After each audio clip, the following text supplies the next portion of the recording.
رب اشرح لي صدري ويسر لي أمري واحلل عقدة من لساني يفقهوا قولي أعوذ بالله من الشيطان الرجيم بسم الله الرحمن الرحیم قال فما خطبكم أيها المرسلون۔ جی چلتے چلتے کہاں پہنچ گئے؟ 27ویں پارے پر، اور یہ الفاظ ہیں حضرت ابراہیم کے جو کہ فرشتوں سے وہ فرما رہے تھے۔ پچھلے پارے میں ہم نے دیکھا پارہ حامیم میں نبی کریم صلی اللہ علیہ وسلم کی اطاعت کیسے کرنی ہے اور ہم پر جو ان کے حقوق ہیں وہ ڈسکس کیے گئے، اور خاموشی سے نبی کریم صلی اللہ علیہ وسلم کی امت ہونے کا ایک بار سوچیں۔ ہمیں زبان سے کیوں کہنا پڑتا ہے کہ ہم مسلمان ہیں؟ ہمارا حال حلیہ، چال چلن، ہماری زندگی گزارنے کا انداز جو بھاگ دوڑ ہے، اسے یہ بات پتہ کیوں نہیں چل جاتی؟ بس اگر کمی پیشی ہے تو آپ کو اور مجھے اس کو دور کرنے کی ضرورت ہے، کیونکہ ہمارے انداز سے پتہ ہونا چاہیے۔ ففروا الی اللہ، ہم بھاگ بھاگ کر اللہ کے راستے پر سفر کریں، اللہ کے راستے پر بھاگ دوڑ لگا دیں۔ آپ کو مجھے بیکار زندگی چھوڑ کر چھوٹے چھوٹے غموں میں بہہ جانا نہیں ہے۔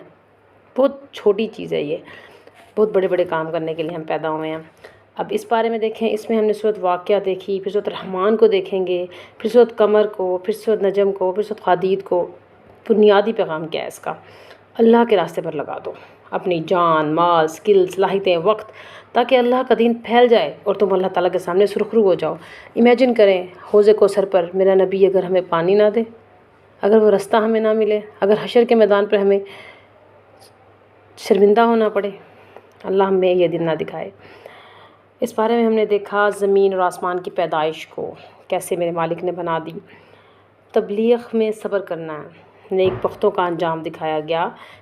کیا یہ چیزیں زمین، آسمان، کائنات، پھل پودے، قمر، نجم اور آب حیات کیا بغیر موجد کے وجود میں آ گئی ہیں؟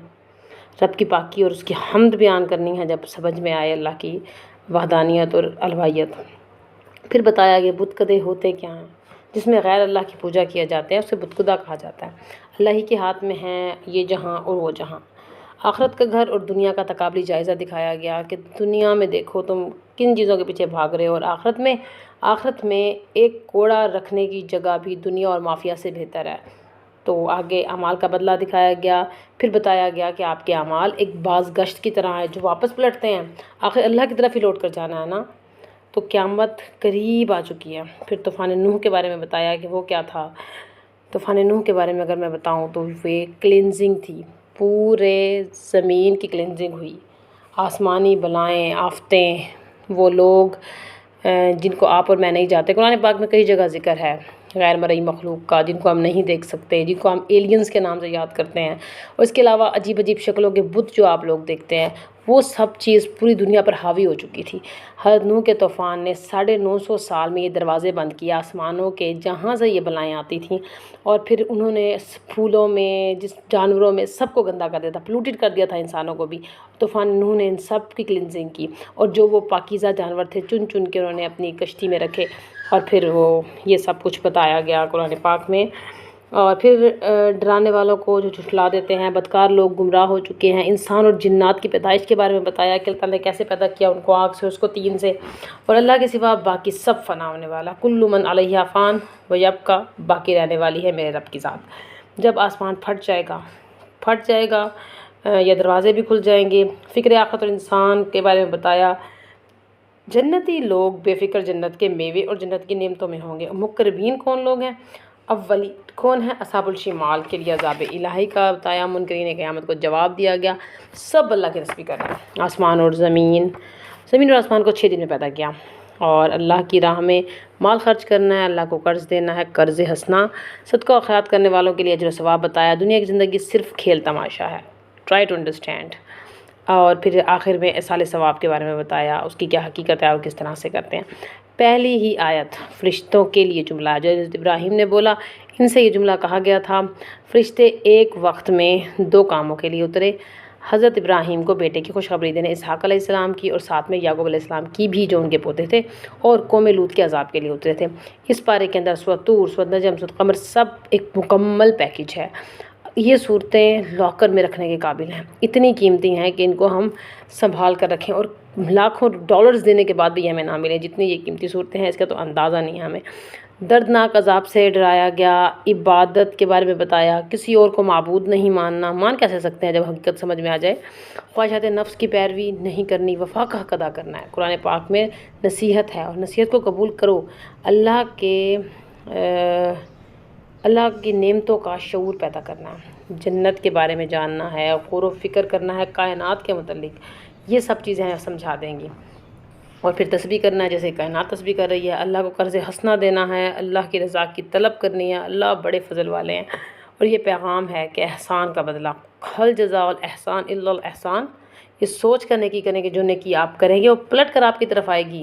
Every action have a return, every action has a reaction, آپ نیکی کریں گے آپ کو ریٹرن میں ملے گی۔ کسی کا حق مارو گے، یاد رکھیے گا ریٹرن میں آپ کا حق مارا جائے گا۔ اللہ کسی کو توفیق دے دیں گے کہ وہ آپ کا حق مار لے، اگر آپ اس سے نیکی کریں گے تو اللہ توفیق دے دیں گے وہ لوگوں کی کہ وہ آپ سے نیکی کریں۔ عمل کے نکات لیتے ہیں کہ مصرف نہیں بننا، زیادتی نہیں کرنی، اللہ کے پیغامات کو ہیر پھیر کر کے بیان نہیں کرنا، اور اللہ کا نبی کا پیغام آیت نمبر 50 میں بتایا گیا، اور نیکیوں میں چستی کرنی ہے، شکر گزار رہنا ہے، عبادت اور مکمل اطاعت۔ سورۃ طور میں آگے مزید قیامت اور گھرداری کی باتیں بتائی گئیں، کیسے قیامت کا جھٹکا دنیا کی لذتوں کو ختم کر دے گا، تو جنت کے جتنے خوبصورت منظر ہیں اس صورت میں بیان کیے گئے، اس کے لیے محنت کرنی ہے، اللہ تعالیٰ سے ڈرنا ہے، گھر والوں میں جنت کی باتیں اور ڈرتے ڈراتے زندگی گزارنی ہے، بچوں کے غلط مطالبات نہیں پورے کرنے ہیں، اس کی دلیل دی گئی ہے، کچھ وقت رات کو اللہ تعالیٰ کے آگے کھڑے ہونا ہے۔ سورۃ طور کی آخری آیت میں یہ سب چاہتی ہے۔ اگر سورۃ نجم میں آئے تو معراج کا واقعہ ہے، معراج ایک ٹائم ٹریول ہے، بہت حسین قصہ جس میں اللہ تعالیٰ نے حضور کریم صلی اللہ علیہ وسلم کو وہ کچھ دکھایا جو فیوچر میں ہونا ہے، وہ کچھ بھی دکھایا جو پاسٹ میں اور جو پریزنٹ میں ہو رہا ہے، اور وہ اس کان میں کہ ہماری زندگی کا ایک سیکنڈ بھی نہ گزرا ہو۔ اور آسمانی سفر تھا، تحفہ ملا، قدر کیجئے، نماز کا تحفہ ہے، ایسی نمازیں پڑھیں کہ آپ کی معراج زمین پر ہی ہو جائے، کاننا کا تراہو والی کیفیت ہونی چاہیے، نماز گویا کہ اللہ کو آپ دیکھ رہے ہیں، اور وفاداریوں کا حق ادا کرنا ہے، بے وفائی نہیں کرنی، ٹرسٹ وردی بننا ہے، اللہ پر ٹرسٹ کریں، آپ کی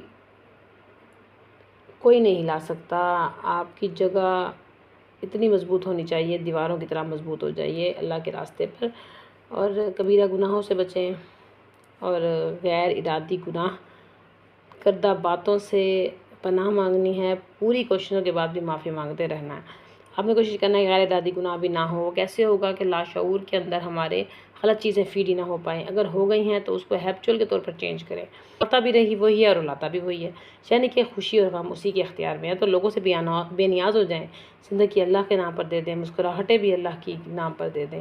اور آخر میں بتایا گیا کہ قصہ گوئی سے بچنا ہے، ڈرامے، فلمیں، نصیحت آموز کتنے ہی کیوں نہ ہو، پھر بھی اس سے بچتے رہیے گا۔ سورۃ قمر آگے آئی تو اس میں خبر دی کہ اللہ کے نبی کے اشاروں سے چاند کو 2 ٹکڑے کر سکتے ہیں، تو وہ جو مالک ہے وہ اپنے نبی ان کو کتنا پیارا ہے۔ وَلَقَدْ يَسَّرْنَا الْقُرْآنَ فَهَلْ مِن مُدَّكِرٍ، آخر قیامت کے تذکرے کے بعد ہمیں بتایا کہ کس طرح سے قرآن کو میں نے سمجھنے والوں کے لیے آسان بنا دیا۔ تو یہ جو صورت ہے قیامت کے تذکروں سے بھری پڑی ہے، اس میں قرآن کی دعوت دینے والوں کو تسلی بھی دی گئی ہے، نیتیں بھی کروائی گئیں، اور عمل کے لیے اللہ کی اس خاص محفل جس میں سچائی والے لوگ ہوں، اس میں بیٹھنے کی توفیق اللہ تعالیٰ ہمیں عطا کریں۔ اللہ کی نعمتوں کی باتیں ہیں سورۃ رحمان میں، پھل اور پودے اور ہر عمل کی باتیں، اپنی زندگی کو بیلنس رکھیں، حق نہ مارو کسی کا، اللہ کی نعمتوں کو نہ جھٹلاؤ، اللہ کی دنیا میں اپنی انا کو نہ لے کر آؤ، اور اپنے ناک اور پیشانی سے ایسے گناہ نہ کرو کہ آپ کا نام لیا جائے، نام لے کر گناہ نہ کیا جائے کہ آخرت میں ہمیں رسوائی کا سبب بنے، سر کے بالوں سے قدموں تک اپنے آپ کو جھکا دیں۔ وَلَمَنْ خَافَ مَقَامَ رَبِّهِ جَنَّتَانِ، فرمایا اللہ کے سامنے کھڑے ہونے سے ڈر جاؤ، دوسروں پر احسان کرنے سے کبھی بھی نہ چوکیں، تبارک اسمک ربک یا ذو الجلال والاکرام، زندگی کھپا دو۔ پھر آگے سورۃ واقعہ آتی ہے، حافظات الرافیہ، بڑے بڑے لوگ اس دن ممکن ہے کسی گنتی میں بھی نہ آئیں، اور چھوٹے چھوٹے لوگ جو آج جن کا نام نہیں ہے اللہ تعالیٰ ان کو عزتیں دے دے تو وہ بڑے بن جائیں، تو محاسبہ کریں کیا میں سابقون الاولون میں ہو چکی ہوں یا ہو جاؤں گی، جو نیکیاں ڈھیلی ڈھالی کرتے ہیں ان میں نہیں ہونا، کیا میں اصحاب الیمین میں ہوں گی یا لا حول ولا قوت اصحاب الشمال میں، تو سابقون الاولون میں شامل ہونا ہے۔ کرنا کیا ہے، اکانومی کلاس سے بزنس کلاس کی طرف سفر کرنا ہے، اپنے آخرت کے گھر کو سنواریں، ڈیکوریٹ کریں، اس کے لیے دعا کریں کہ اللہ کسی کو جہنمیوں میں شامل نہ کرے، اور اصحاب الشمال میں تو بالکل بھی نہیں۔ فسبح بسم ربک العظیم، قرآن کے ساتھ تعلق مضبوط کرنا ہے۔ سورۃ حدید، نفاق کو بیان کیا گیا، نفاق کو کھرچنے والی صورت ہے یہ، اندر کے کھوٹ کھپٹ نکال دے گی، اگر اب نہ نکالے تو پلسلات پر نکالے جائیں گے۔ نفاق و انفاق ساتھ ساتھ چلے گا۔ نیت جو دنیا میں آج اپنے ہاتھ سے دے دیں گے وہ بہتر ہے، کہہ بھی دیں، بتا بھی دیں، اللہ تعالیٰ آپ کے لیے اس کو آسان فرما دے۔ اپنے آپ کو اللہ کی راہ پر لگا دینا، کہیں پلسرات پر یہ سوال نہ پوچھ لیا جائے کہ اپنے دلوں کو اللہ کی یاد سے پگھلانا ہے ہم نے، دل سخت نہیں کرنے کا، صد قلوبہم سے بچنا ہے، یہ بھی ایک بیماری ہے جو بڑی سخت ہے۔ اس پر عمل کریں کہ آخرت کے راستوں پر خود کو لگا دینا ہے، جو ہاتھ سے چک جائے اس کا غم نہ کریں، اور جو آپ کے نصیب میں نہیں ہے اس کے لیے بالکل بھی غم نہ کریں، جو ملا ہے اس پر فخر نہیں کرنا، چھین بھی سکتا ہے، تو رہبانیت سے بھی بچنا ہے۔ اللہ آپ کو مجھے عمل کی توفیق عطا فرما دے۔ یہ تھا ہمارا 27واں پارہ۔ السلام علیکم ورحمۃ اللہ۔